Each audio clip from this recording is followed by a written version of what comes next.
Assalamualaikum warahmatullahi taala wabarakatuh. Eh, Salam sejahtera buat kita semua. Bapak-bapak, ibu-ibu, saudara-saudara, dan teman-teman ya, yang saya cintai dan saya hormati. Pada kali ini ya, saya ingin memberikan beberapa hal ya, yang bisa menambah wawasan atau pengetahuan bagi kita semua. Saya langsung saja ya, memberikan uraian yang dimaksud gitu ya. Jadi saya mulai dengan awalnya dulu ya. Jadi pada dasarnya ya, itu asam lambung itu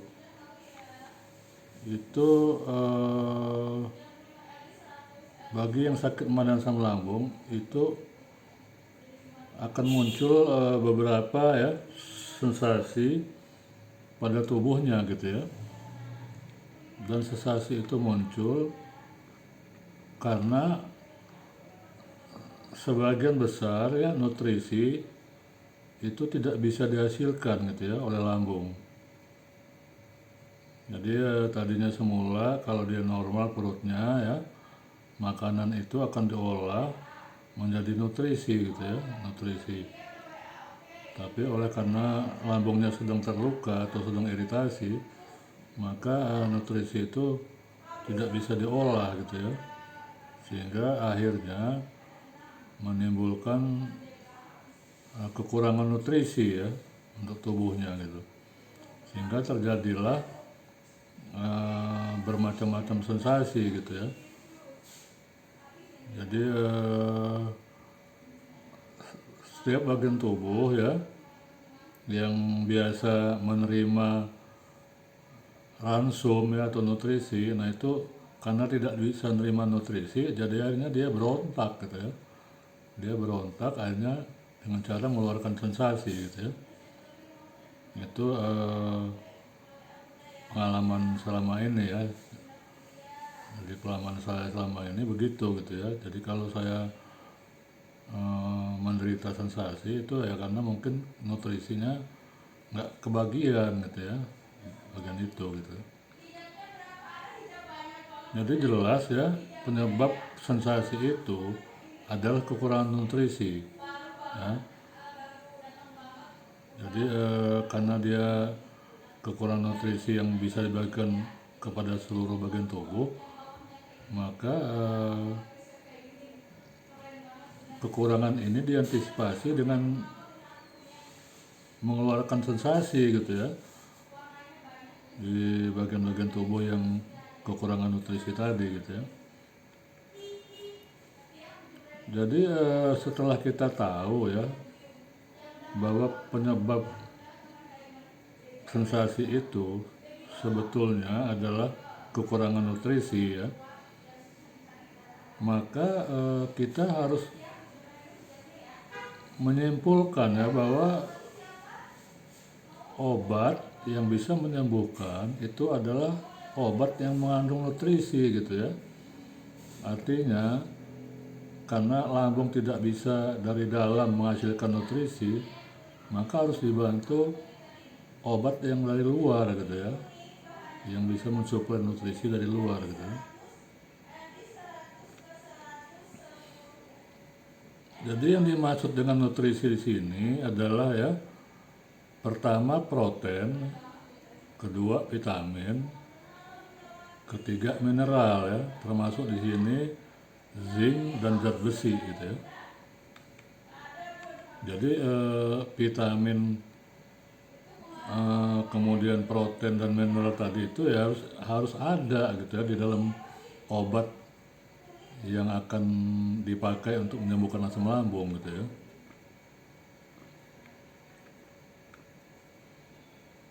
Jadi kalau kita lihat skemanya asam lambung ya, skemanya lambung gitu ya, bahwa lambung itu terletak di sebelah kiri ya, sebelah kiri tubuh kita gitu ya, dan letaknya di atas usus besar gitu ya. dan menyambung dengan usus besar gitu maksudnya. Jadi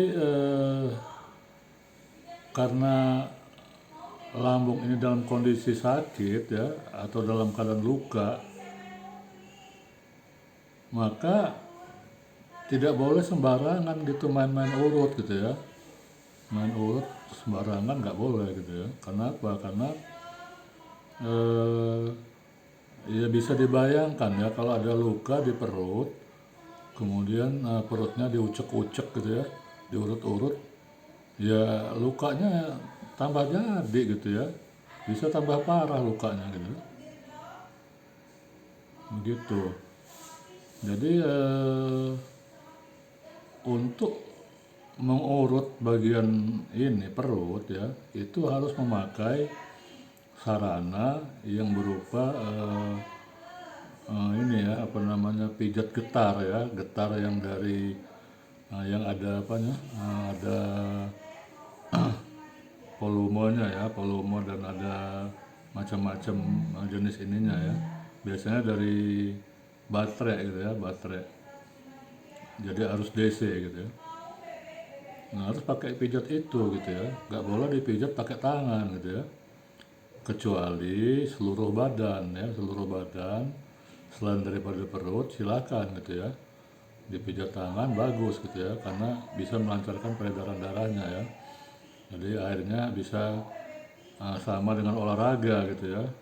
Bagus untuk ini, untuk orang yang sakit asam lambung. Tapi untuk bagian perut jangan ya, jangan. Kemudian yang lain ya, contohnya ya, misalnya eh, dilakukan ini ya, dilakukan misalnya apa namanya, hal yang di luar nalar gitu ya, di luar nalar. Nah itu tidak perlu gitu ya. Jadi tidak perlu percaya kepada hal yang di luar nalar ya, yang menyangkut kebatinan, menyangkut santet, surupan jin atau apa tuh jangan dipercaya gitu ya. Kenapa? Karena yang sakit tuh lambung gitu ya. Dan lambung memang suka begitu gitu ya. Jadi lambung itu bisa menteror pikiran kita seolah-olah kita sakit ini sakit itu gitu ya. Padahal itu tidak. Jadi jangan ikut-ikutan orang, wah ini bapak ini udah kena santet atau bapak ini sudah kena surupan jin, jangan ya. Karena itu tidak ada itu ya. Jadi kalau kesurupan jin atau santet itu lain lagi caranya ya, dan lain lagi pengobatannya gitu ya. Gitu. Jadi secara logika ya bisa saya sampaikan di sini ya, bahwa kita harus tetap berpatokan ya, pengobatan itu harus memenuhi persyaratan gitu ya. Nah, persyaratannya itu pertama dia bisa menambah nutrisi ya, atau mengganti nutrisi yang nggak bisa dihasilkan oleh lambung ya. Kemudian yang keduanya ya, dia bisa mengobati lukanya gitu ya, lukanya lambung itu gitu ya. Jadi kalau kita mencari obat ya, saya tidak mau menyebut ya apa-apa obatnya, macam-macam ya, mau herbal mau apa, macam-macam, mau dari daun-daunan, mau dari tumbuh-tumbuhan ya, dari apa bumbu-bumbuan, dari apa tepung, minyak ya, madu, segala macam ya obat tuh. Kita lihat dulu gitu, pergunakan logika akal sehat kita. Adakah obat ini mengandung nutrisi? Itu yang penting ya. Karena memang ada sebagian ya obat tuh memang dia hanya mengandung ya bahan yang bisa menghilangkan luka, tapi dia tidak mengandung nutrisi gitu ya. Dan akhirnya kambuh lagi, sembuh, kambuh lagi, sembuh, kambuh lagi. Kenapa? Karena bukan hanya luka yang perlu diperhatikan di sini ya, yang perlu diperhatikan itu adalah kekuatan badan kita gitu ya. Nah, jadi kalau dia ada nutrisi, maka daya imun kita atau kekuatan badan kita akan meningkat gitu ya. Jadi daya tahan tubuh kita atau mekanisme pertahanan tubuh kita bisa meningkat, dan ini obat itu bisa ini gitu ya, bisa bekerja secara sempurna gitu ya untuk menyembuhkan gitu ya. Jadi bukan hanya mengobati luka, tapi akhirnya kambuh lagi, kambuh lagi, kambuh lagi, kambuh lagi. Ya.